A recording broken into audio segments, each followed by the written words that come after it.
तुमची आहे. पोरींनो, बायांनो, तुम्ही वाघिनी, रणरागिनी, सावित्रीबाई फुले, अहिल्याबाई होळकर, रमाई, भीमाई, फातिमा शेख, स्त्रियांची शाळा काढणाऱ्या महात्मा ज्योतिराव फुल्यांना ज्यांनी पहिली मदत करून 2 मास्तरनी झाल्या आणि पुण्यामध्ये मुलींची शाळा काढली, म्हणून आज तुमच्या पुरी प्रांत कलेक्टर अधिकारी आहे.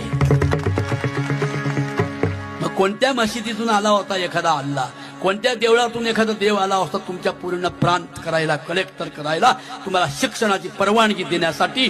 जो इथे प्रगट झाला तो महामानव, सत्यशोधक, महान मानव डॉक्टर बाबासाहेब. जोरात टाळी वाजली पाहिजे.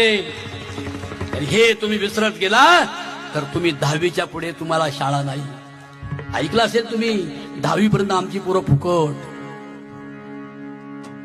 मते महाराज, 10वी पर्यंत पोराला परीक्षाच नाही, आणि 11वीला गेल्यावर आमच्या पोराला ABCD एरोप्लेन पण कळत नाही. हे सगळी बहुजनांची पोरं काय करणार? प्रांत होतील, कलेक्टर होतील.